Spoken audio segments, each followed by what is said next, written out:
Hey guys! We talked about color theory in the last video, and now we are going to start our project. This project is a pointillist landscape. I recommend doing it in fresh paint, although you can still do this on paper if you prefer. You might need to trace the picture onto your paper or simply use your picture for reference and paint from it. The first thing we're going to do is find a photograph of a landscape. Please make sure it is a photograph, like a picture from a camera, not a piece of someone else's artwork.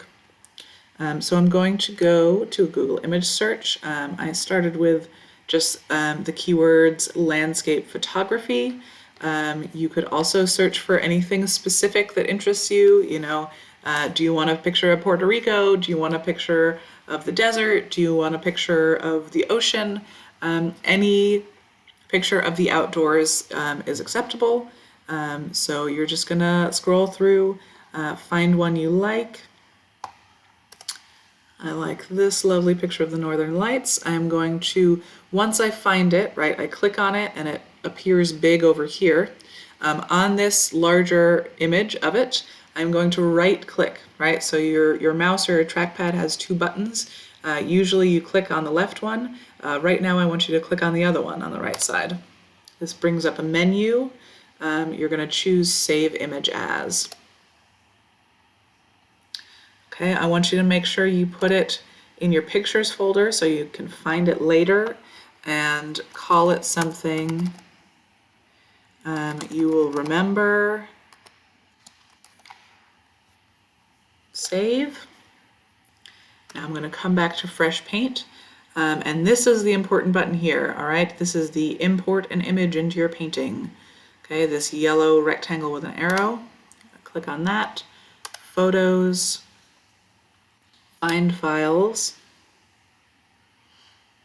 Okay, now I'm in my pictures folder and I'm going to look for that. I called it Northern Lights Snow.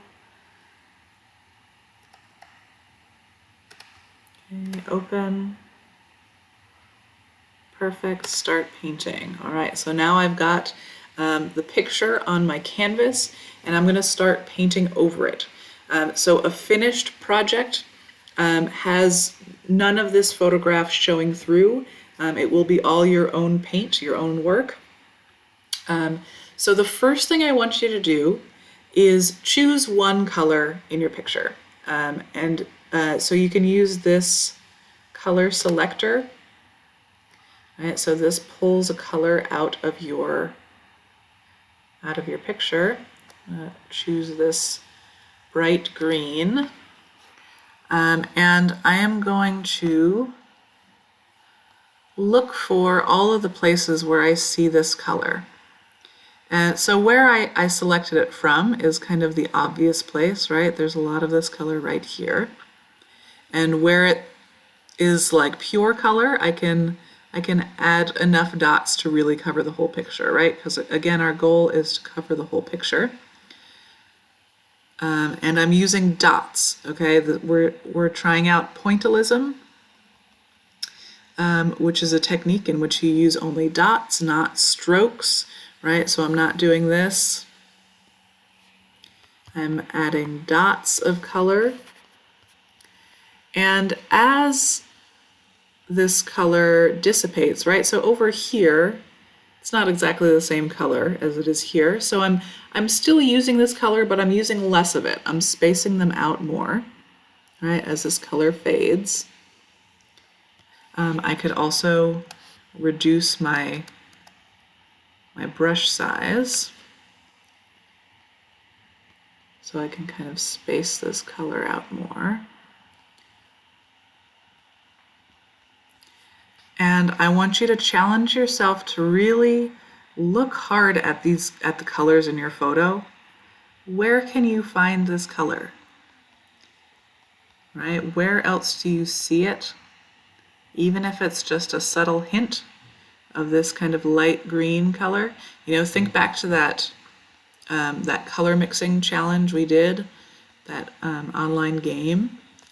How there are subtle elements of of different colors, different unexpected colors mixed in. And so in this project, the difference is that we're not mixing those colors together.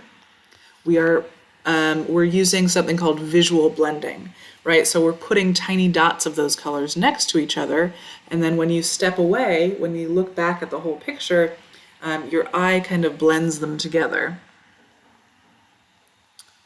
So, right, I'm adding dots of this color.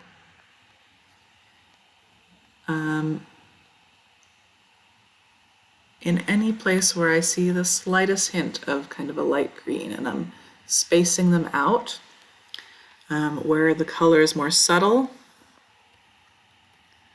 Okay, and now I'm gonna, so that sky is kind of the obvious place. I'm gonna look around, see if I see any more.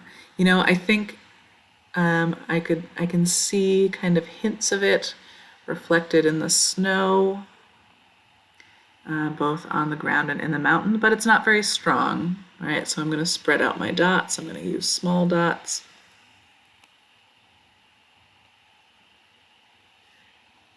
Okay, and there's some in here too.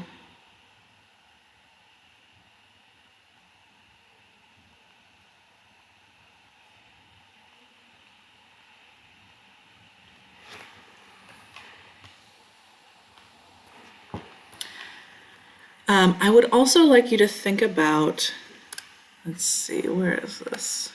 Okay, so this this painting that we looked at in class, this is a very famous painting that uses this technique called pointillism by Seurat. And here in Google Arts and Culture, we can take a really close look at it with the zoom feature. It'll load. Let me refresh this. Here we go. All right, so here we can take a really close look at it. So Seurat kind of created pointillism as a painting technique, and I want you to take a close look at this painting to kind of understand what we're doing here, what I'm trying you to incorporate into your painting. Right, so when we zoom in really close, like for example, we've got this pink skirt here, and when we zoom in really close, yeah, there's lots of pink. But we've got dots of orange, white, brown, blue, it's like olive green, right? There are lots of different colors speckled in here that when you step back and look from far away, they kind of blend together to create the shadows on this skirt. All right, so let's just look a couple more places and see what we find.